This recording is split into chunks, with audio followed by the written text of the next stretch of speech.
MiniMax M3 just came out and it's a new leading model for a very cheap price. Let's check it out together from start to finish. So first of all, we are going to begin with our announcement. MiniMax M3 just came out. It's going to be open weight with a report coming soon, and it's offering amazing coding and agentic capabilities. It's able to scale to 1 million of context, meaning around 1 million subwords. And also, it's multimodal from zero step, meaning it can handle images and all of these things. It's not just about text. So, if we see the benchmarks, which are relatively promising, we cannot really, say that this model is actually good without testing it ourselves. It's, very comparable across different coding and agentic and browser use benchmarks here. We can obviously see it. It's the red line, and it's competing with Opus 4.7, very new model, GPT 5.5,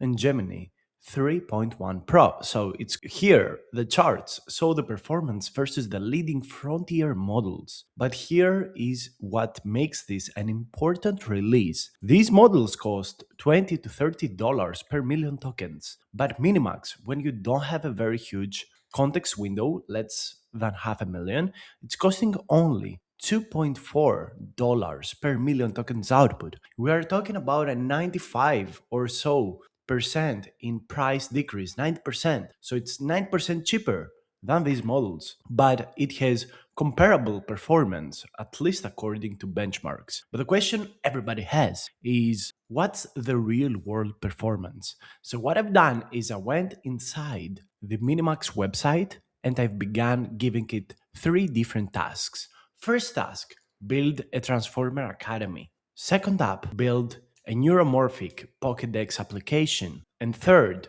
build a Flappy Bird game.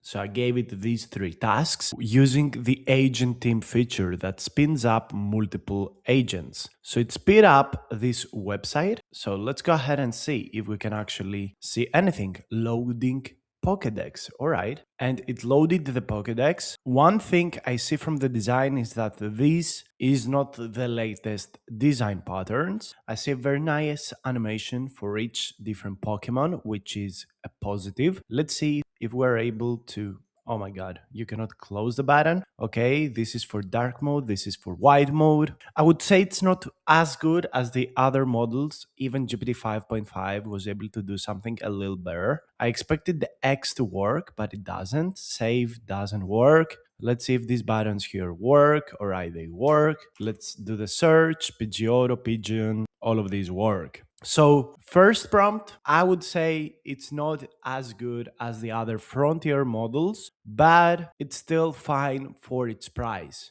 Now, before we continue, I wanted to show you a little bit their plans because I think they're very interesting. For $20 per month, you get nearly 2 billion tokens of M3 use, which in my opinion, if you're a programmer that tries a lot of code, this could be a very interesting and good plan for you because you are going to be able to use this quite a lot. And I really find this a very interesting offer, and I just wanted to show it to you. This video is not sponsored by Minimax in no way, shape, or form, but because I always search for good deals for a lot of AI use, I just wanted to show it to you. So now we're waiting for the Transformer teaching webpage. What I see here is that Minimax is working really, really slowly compared to the past. In the past, you would get the answer instantly. I don't know if this is an issue due to the agent teams that requires multiple agents and coordinations, or due to me being on the free plan. So maybe they offload me to bad GPUs or with big latency. But yeah, the experience, at least of the online agent, is not feeling good for a free account. I gotta be honest with you. It's really, really slow. I really don't know the reason. But without wasting any more of your time, we're going to jump to the result of the last two queries. Okay, so this is what the model gave us for the Transformer Teaching Academy. So first of all, I really like the UI. It seems like it distilled Opus for front-end design, to be honest with you. But okay, the UI looks good. So here we can see the differences between a sequence, to a transformer. And let's see if we can run simulations. So, yes, everything gets simulated. Really nice colors, really nice process. It shows also the speed up between the old architecture and the new architecture. If everything is parallel, where is first?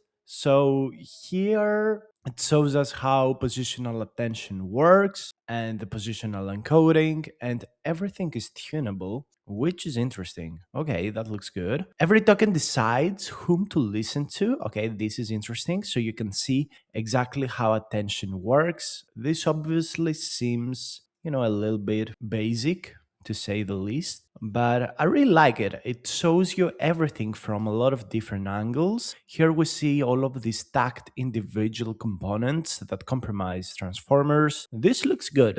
I gotta say, this is very detailed, very in depth. I don't like this side panel, but whatever. And here's the developer sandbox where it gives you code to actually go ahead and try everything. So this looks very, very good as well. So look at this. Look at this, a glossary. This is the first time I see a glossary and cheat sheet by a model. So overall, I think this is a very good result. Even though it has the basic, UI for the bar, this initial hero introduction section, all of the other things are very nicely done. I gotta say, I'm very impressed by this response. This looks very good for front end, to be honest with you. And also, what happened is I forgot to add the website capability, so it just gave me a zip.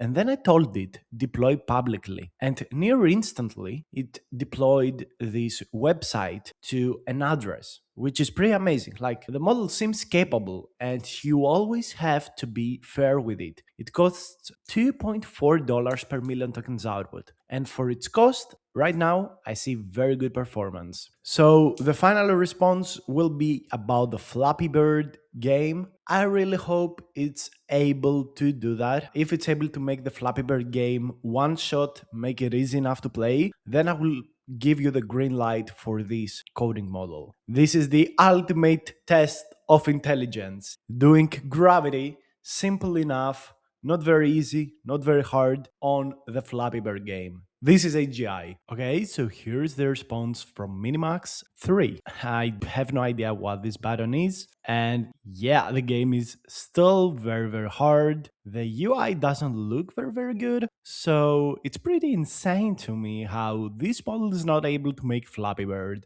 Like even Quen models that are in general benchmarks were able to solve the Flappy Bird game, which goes to show that this model doesn't truly have capability beyond its limits. And I would say for its price, very well, very good. However, the competition with Composer 2.5 Kimi makes this seem very, very bad. And in general, this feels like a model that is 4 or 5 months behind. So that was very disappointing. And right now, I couldn't suggest it to anyone that wants to do frontier work and build huge, insane things.